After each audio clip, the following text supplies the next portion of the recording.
It started with a locked door. We never locked the study in our house, not once in the 7 years we'd lived there.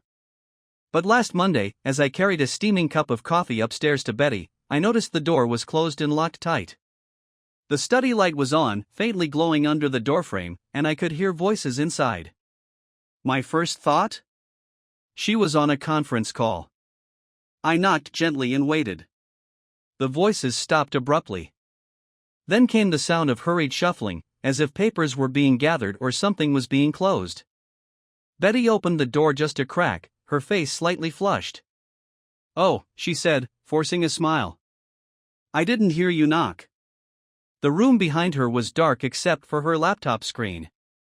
"I brought you coffee," I said, holding up the mug. She stepped out into the hallway, shutting the door behind her. "Thanks," she said quickly, taking the cup but not meeting my eyes. "I'm just, on a call. I'll be down in a bit." The whole thing struck me as odd. Betty wasn't the type to get flustered. She was always sharp, calm, and poised, no matter what life threw her way. But in that moment, something about her felt off. Later that night, curiosity got the better of me. After she'd gone to bed, I slipped into the study. Everything looked normal: her work laptop, neatly stacked files, and a few sticky notes scattered on the desk. But then I noticed something strange: the closet door was slightly ajar. Inside, I found an unfamiliar leather duffel bag tucked in the corner. I unzipped it slowly, my heart pounding in my chest. The bag was filled with items that didn't belong there: men's cologne, a pair of sneakers that weren't mine, and a small, sleek laptop I'd never seen before. At the very bottom of the bag was a folder marked with the name Project Nexus.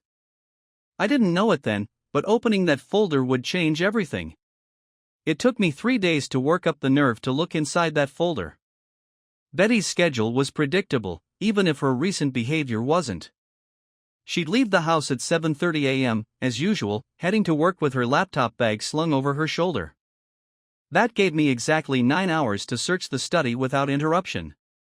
When the door shut behind her, I waited a full 5 minutes, just in case she forgot something and came back. My heart was pounding so hard I could hear it in my ears. Once I was sure she was gone, I headed upstairs, past our neatly decorated walls, and into the study. I pulled open the closet door. The duffel bag was still there, untouched since the night I'd first unzipped it. This time, I didn't hesitate. I placed the bag on the desk and carefully emptied it, laying out its contents in neat rows. The cologne bottle was a brand I didn't recognize, an expensive one, judging by the label. The sneakers were a size too small to be mine. There was a phone charger that didn't match any of the devices in our house. And then there was the folder. It was thin, barely more than a few sheets of paper inside, but the word Project Nexus written across the front in bold black letters sent a chill down my spine. It sounded too formal to be personal. I opened it carefully, afraid of what I might find. Inside were printouts of emails, all addressed to Daniel F. The emails were concise, filled with technical jargon about software updates, debugging protocols, and deadlines for deliverables. At first glance, it looked like ordinary work correspondence, except for the tone. The way Betty wrote to Daniel was unnervingly familiar. "Don't forget our meeting Friday," one email read. "I blocked the time for just the two of us. Should we do it at your place this time?" My hand shook as I flipped through the pages. Most of the emails were about work, but peppered in between were lines like, "It's always better when it's just us, and you make all this chaos worth it." The last email was dated the previous Friday, the same day Betty had worked late. "Missing you already," it read. I sat back in the chair, staring at the papers in disbelief. The logical part of my brain tried to rationalize it: maybe it was just a close friendship, a colleague she trusted more than others. But deep down, I knew better. The tone, the secrecy, the locked door, it all pointed to something more. Next, I turned my attention to the laptop. It wasn't hers, that much was clear. Betty's work laptop had her company's logo on the cover, but this one was sleek and unmarked. I hesitated for a moment before powering it on, half expecting it to demand a password I didn't know. Instead, it booted up instantly, landing on a desktop screen filled with folders and files. One folder was titled Personal. I clicked it, my heart racing. The photos hit me like a punch to the gut. There were dozens of them, Betty and a man I didn't recognize, laughing together at what looked like a bar. Her arm was draped casually over his shoulder in one photo, and in another, they were sitting far too close to be just friends. Then came the videos. One clip was dated 2 weeks ago. It showed Betty and the same man, Daniel, I assumed, sitting in what looked like a hotel room. She was leaning into him, whispering something that made him laugh before he pulled her in for a kiss. I stopped the video and closed the laptop, unable to watch anymore. My stomach churned as I tried to process what I'd just seen. Betty wasn't just cheating, she was building a life outside of ours, one I had no part in. This wasn't some fleeting affair. The intimacy in those videos, the way she looked at him, it was deliberate. And now I had to figure out what to do next. I couldn't confront her, not yet. I needed more answers, more proof. I needed to know how far this had gone, how long it had been happening, and why. But most of all, I needed to understand what kind of person my wife really was. I spent the rest of the day combing through the bag, looking for more clues. Most of the items were innocuous receipts, a travel-sized deodorant, a book of crossword puzzles. But tucked into one of the inner pockets was a keycard with the name Wyndham Suites printed on it. A hotel. My mind raced with possibilities. Did they meet there often? Was this where the video had been recorded? The thought made me sick, but I knew I couldn't ignore it. That keycard was my next lead. By the time Betty got home that evening, the bag was back in the closet, and the study looked exactly as it had when she'd left. I forced myself to smile as she walked through the door, hiding the storm brewing inside me. "Hey," she said, kissing me on the cheek. "How was your day?" "Same as always," I lied. As we sat down to dinner, I watched her carefully, searching for any sign of guilt. But she was as calm and composed as ever, chatting about her day like nothing was wrong. I didn't say much, my mind too preoccupied with what I'd discovered. The next morning, after she left for work, I grabbed the keycard and headed to the Wyndham Suites. It was time to find out exactly what my wife had been doing behind my back. Driving to the Wyndham Suites, I rehearsed the story I'd tell at the front desk. It wasn't hard to come up with something convincing, just a husband on an errand for his wife. But as I pulled into the parking lot, my hands gripped the steering wheel tightly. A part of me still hoped I was wrong, that somehow this would all make sense in a way that didn't involve betrayal. The lobby was quiet when I walked in. A man behind the counter greeted me with a practiced smile. "Hi, how can I help you?" I slid the keycard across the counter. "My wife left this at home. She asked me to pick up some things from her room," I said, keeping my voice steady. "She's at work, and I didn't want her to get in trouble for forgetting it." The receptionist looked at the keycard, then at me, his smile faltering slightly. "What's the room number?" I hesitated for a split second. 214, I guessed, remembering the number scrawled on a receipt I'd seen in the duffel bag. He typed something into the computer and nodded. "Yes, that's active." "One moment, please." I held my breath as he handed me a replacement card. "Thank you," I said, trying not to rush as I walked toward the elevators. Room 214 was at the far end of the second floor. My heart was pounding so loudly I half expected someone to hear it. When I slid the keycard into the slot, the green light blinked, and the door unlocked with a soft click. Inside, the air smelled faintly of flowers and something sweet, like vanilla. The room was small but well-appointed, a queen-sized bed, a desk, and a bathroom off to the side. At first glance, it seemed untouched, but as I stepped further inside, the signs of recent use were everywhere. The bed was unmade, the sheets rumpled and pushed to one side. An empty wine bottle stood on the nightstand, next to 2 glasses. On the edge of the tub in the bathroom, a half-used bottle of bubble bath sat beside a bouquet of flowers that had begun to wilt. I felt a wave of nausea. This was no mistake. Someone had been here with her. I stood in the center of the room, unsure of what to do. My mind raced with possibilities, but nothing prepared me for what came next. I don't know why I did it, desperation, perhaps, but I decided to check the trash cans. The first one by the desk was empty except for a crumpled receipt from the hotel bar. The second, in the bathroom, held what I feared most: a used condom. I stared at it for what felt like an eternity, my stomach twisting into knots. There was no way to explain this away, no room for doubt or excuses. The evidence was right in front of me, undeniable and grotesque. I sat down on the edge of the bed, holding my head in my hands. For a moment, everything felt unreal, as if I were watching someone else's life unravel. How had it come to this? What had I missed? I tried to steady my breathing, but it felt impossible. My thoughts were a chaotic jumble: anger, sadness, disbelief. How could she do this? What had I done wrong?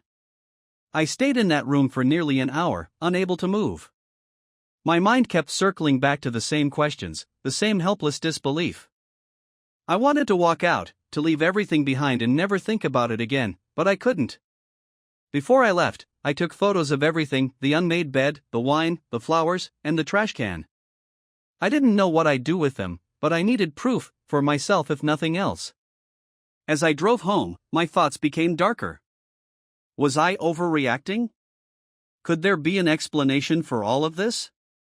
Maybe I was imagining things, connecting dots that didn't really form a picture. But deep down, I knew the truth. When I pulled into the driveway, I sat in the car for a long time, staring at the house. Inside, everything looked the same as it always did: the porch light on, Betty's favorite plants neatly arranged along the walkway. But it all felt like a lie. I didn't know what to do next.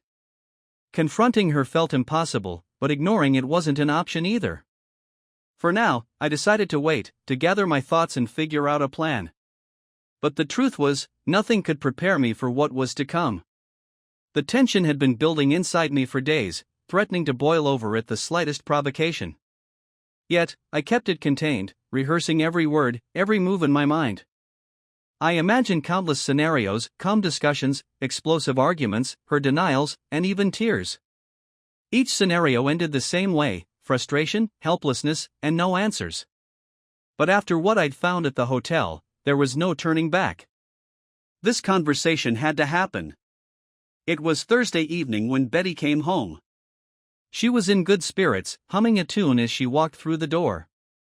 I was just finishing setting the table for dinner, the scent of roasted chicken filling the room. "Hey, that smells amazing," she said, leaning in to kiss me on the cheek.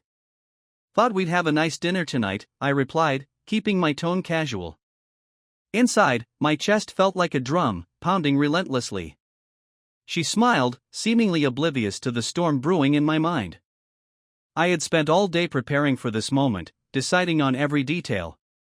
The wine glasses were already filled, a bottle of her favorite red on the table. Alcohol would loosen her up, I thought. If she was relaxed, she might slip and reveal the truth. We ate in relative silence, interrupted only by small talk about her day and mine. Every word she said felt like a needle pricking my skin, her casual demeanor contrasting sharply with the thoughts swirling in my head. She poured herself another glass of wine, her laughter growing softer as the alcohol worked its way through her system. I waited, watching her, trying to gauge when the moment was right. Finally, I couldn't hold it in any longer. "Hey, I found something weird the other day," I began, keeping my tone light. She raised an eyebrow, looking at me over the rim of her glass. "Oh? What's that?" I reached into my pocket and pulled out the keycard. I placed it on the table between us, letting it sit there like a loaded weapon. "This," I said simply. She froze for a moment, her eyes darting to the card and then back to me. "That?" she asked, her voice carefully neutral. "I found it on the floor in the study," I lied smoothly. "Must have fallen out of one of your bags." "Oh," she said, her tone dismissive. "That must be from one of my work trips. You know how I'm always losing stuff like that." Her answer came too quickly, too casually. "Really?" "Because I went to the hotel," I said, my voice steady but laced with steel. "Room 214. The reservation is still active." Her face went pale, the casual facade crumbling. She opened her mouth to say something, but no words came out. "What's going on, Betty?" I pressed, leaning forward. Who were you there with? She hesitated, her eyes darting around the room as if looking for an escape. Anthony, you're overreacting, she finally said. It's just a hotel. Sometimes I use rooms for meetings when the office is too noisy. You know how it is. For meetings? I repeated, my voice rising. Betty, I found a used condom in the trash. Are you seriously going to sit there and lie to me? She flinched at my words, the mask of calm slipping completely. Okay, fine, she snapped. I had a meeting there. But not like that. It was with Daniel, he's a programmer on my team. We were working late, and I didn't want to drive home. It was just easier to book a room for a few hours. Her explanation was so absurd it almost made me laugh. And the wine? The flowers? The unmade bed? I shot back, my voice dripping with sarcasm. She looked away, her hands gripping the edge of the table. You're blowing this out of proportion, she muttered. Betty, I said, my voice calm but firm. I've seen the emails. I've seen the photos. I know what's going on. Her head snapped up, her eyes wide with panic. What are you talking about? I didn't answer. Instead, I pulled out my phone and opened the folder of pictures I'd taken from the laptop at the hotel. I placed the phone on the table, letting the images speak for themselves. She stared at the screen, her face draining of color. Anthony, I can explain, she said, her voice trembling now. Explain what? I demanded, my voice rising. That you've been sneaking around with Daniel? That you've been lying to me for God knows how long? What could you possibly say to make this okay? Tears welled up in her eyes, but I felt no sympathy. Not after what I'd seen. It wasn't supposed to happen, she said, her voice barely above a whisper. It was just, things have been hard lately. You're always so busy, and I've been feeling lost. Daniel was just, he listened. He made me feel. Don't, I interrupted, holding up a hand. Don't you dare try to justify this by blaming me. Her tears spilled over, but I felt nothing but anger and disgust. I trusted you, Betty. I loved you. And this is how you repay me? She sobbed openly now, her hands covering her face. I'm sorry, she choked out. I didn't mean for it to go this far. I stood up, unable to sit there any longer. The room felt suffocating, her apologies meaningless. I need some air, I said, walking toward the door. Anthony, wait, she called after me, but I didn't turn around. As I stepped outside, the cool night air hit me like a slap to the face. I leaned against the porch railing, trying to steady my breathing. Everything felt shattered, my marriage, my trust, my life. And now I had to figure out what to do next. The night was long, and the air outside didn't do much to steady my nerves. I stayed on the porch until the chill crept through my jacket, hoping the coolness would numb the storm inside me. It didn't. My hands still trembled, and my mind churned with a mix of anger, disbelief, and a gnawing sadness I couldn't push away. When I finally stepped back inside, the scene waiting for me was almost unbearable. Betty sat at the dining table, her tear-streaked face buried in her hands. An empty bottle of rum sat tipped on its side, and she was already halfway through another one, swigging straight from the bottle. She looked up when she heard me, her eyes glassy and unfocused. Anthony, she slurred, her words barely coherent, I didn't mean for any of this. She couldn't even finish a sentence, her thoughts dissolving into a haze of alcohol and grief. I stood there, staring at her. For the first time that night, I didn't feel anger. I felt pity. This was the woman I had loved for years, the woman I had built a life with. She was a mess, utterly broken in front of me. And as much as I wanted to hate her, I couldn't. But the betrayal was still there, unshakable and raw.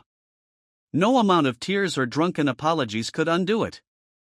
I helped her up from the chair and guided her to the couch. She muttered something unintelligible as she collapsed into the cushions, the bottle slipping from her hand. I picked it up and set it on the table, then draped a blanket over her. As I stood there watching her sleep, I couldn't stop the memories from flooding in. Our first date. Our wedding day. The countless little moments that had defined our life together. For years, I thought we were unbreakable, the kind of couple others aspired to be. But now that image was gone, shattered beyond repair. I didn't sleep that night. Instead, I sat in the kitchen, staring at nothing, thinking about what to do. Part of me wanted to yell, to demand answers, to make her understand just how much she had destroyed. But what would that accomplish? The damage was already done, and I couldn't see a path to forgiveness. By the time morning came, I had made my decision. I wasn't going to humiliate her or drag this out in some dramatic way. I wasn't going to yell or fight or make it ugly. That wasn't who I was. If nothing else, I would handle this with the dignity she hadn't shown me. Betty stirred around 8 a.m., groaning as she sat up on the couch. She clutched her head and squinted against the morning light streaming through the window. "Anthony," she called weakly. I was already in the kitchen, preparing breakfast. I had made scrambled eggs, toast, and her favorite, French press coffee. When she shuffled in, still in the clothes from the night before, I slid the plate across the table to her. "Eat," I said simply. She looked at the plate, then at me, her face a mixture of confusion and guilt.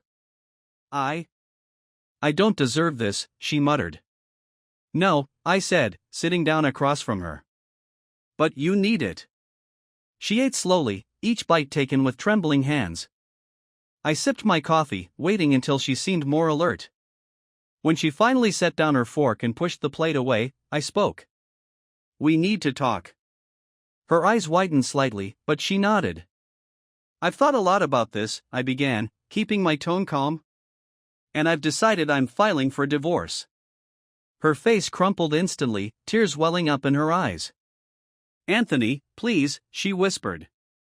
"Don't do this. We can fix it. We can." "No, Betty," I interrupted, my voice firm but not unkind. "We can't." She opened her mouth to argue, but I held up a hand to stop her.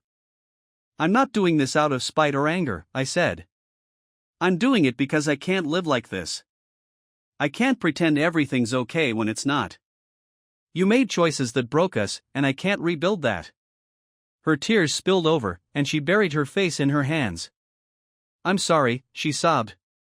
"I was stupid, and I didn't think." "That's the problem, Betty," I said, cutting her off again. "You didn't think. Or maybe you did, and you just didn't care. Either way, it doesn't change what happened." She looked up at me, her face streaked with tears. "I still love you," she said desperately. "I'll do anything to make it right. Please, just give me another chance." I shook my head slowly. "I love you too," I admitted. "But love isn't enough. Not after this." The silence that followed was heavy, filled only with the sound of her quiet sobs. "I'm not going to make this harder than it needs to be," I continued after a moment. "I won't drag you through court or try to take everything. I just want a clean break." She nodded slowly, her shoulders slumping in defeat. "I'll be moving out by the end of the week," I said, standing up. "You can stay here until we figure out the details." "Anthony, wait," she started, but I didn't let her finish. "I've made my decision, Betty," I said firmly. "There's nothing more to say." I left her sitting there at the table, her head in her hands, her body racked with sobs. For the first time in years, I felt a sense of clarity. This was the end of us, and while it hurt more than I could put into words, I knew it was the only way forward. The irony wasn't lost on me as I checked into the hotel that night. The same kind of place where Betty had broken our vows now became my temporary refuge. It wasn't a grand suite or anything luxurious, just a standard room with the bare essentials: a bed, a desk, and a mini fridge. It was all I needed while I searched for a new apartment. Betty didn't make leaving easy. In the days leading up to my departure, she tried everything to stop me. Apologies flowed freely, mixed with tears and desperate promises to change.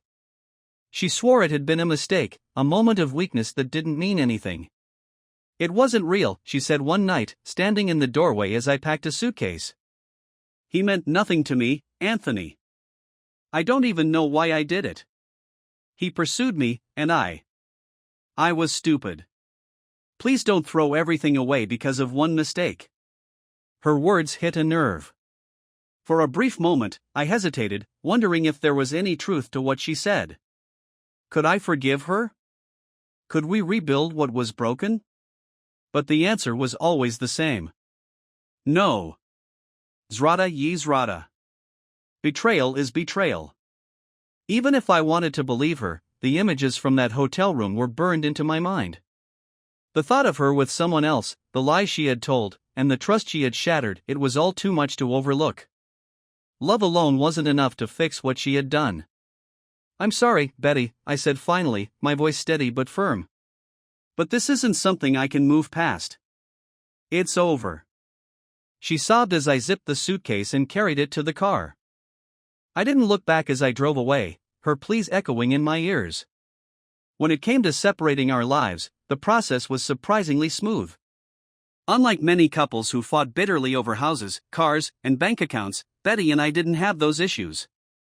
We both earned good salaries, and neither of us was financially dependent on the other. The house was an easy decision. Betty would keep it.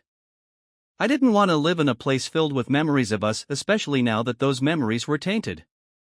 The car was mine, and Betty didn't argue. We'd each take our own savings accounts, and that was that. But the shared belongings, furniture, appliances, decorations, posed a different question. I didn't need much while staying in a hotel, and I didn't want to haul a houseful of things to a new apartment. Selling everything seemed like the best option. Let's put it on eBay, I suggested during one of our few civil conversations. The furniture, the electronics, anything we bought together. We'll split whatever we make. Betty looked surprised but didn't object. Okay, she said quietly. We spent a weekend sorting through the house, photographing items, and listing them online. The couch we had picked out together at a showroom downtown, the dining table where we'd hosted countless dinners, the television we'd bought on a whim during a Black Friday sale, it all went up for sale. For every item we listed, I felt a strange mix of sadness and relief. Each one represented a piece of the life we had built together, now reduced to a price tag and a short description. But at the same time, letting go of those things felt like a step toward freedom, a way to start fresh. By the end of the weekend, the house felt emptier, almost hollow. My personal belongings were another matter. Clothes, books, keepsakes, and a few pieces of furniture I couldn't bring to the hotel, all of it had to be packed and stored. I claimed one of the guest bedrooms as my staging area, filling it with boxes and neatly labeled bins. Betty stayed out of my way, watching silently as I carried things upstairs. I'll come back for these once I find a place, I told her, nodding toward the neatly stacked boxes. She didn't respond, just nodded and walked away. In the weeks that followed, I settled into a routine. Work kept me busy during the day, and I spent evenings scouring apartment listings. The hotel room wasn't much, but it was peaceful. For the first time in weeks, I had space to think, to process everything that had happened. Betty continued to call and text, her messages oscillating between regret and anger. Some days she begged me to come back, promising to fix everything. Other days, she lashed out, accusing me of giving up too easily. I responded sparingly, keeping my messages short and civil. There was no point in arguing or reopening old wounds. My decision was made, and nothing she said would change it. One evening, after weeks of searching, I finally found an apartment that felt right. I arranged to move my things out of the house the following weekend. When I arrived, Betty was waiting by the door, her expression unreadable. "Do you need any help?" she asked hesitantly. "No, I've got it," I said, not unkindly. The process was quick and efficient. With the help of a friend in a rented van, I loaded the boxes into the truck and drove away for the last time. As I unpacked in my new apartment that night, I felt a strange sense of closure. This was the beginning of a new chapter, one without Betty. It wasn't the life I had envisioned, but it was mine to rebuild.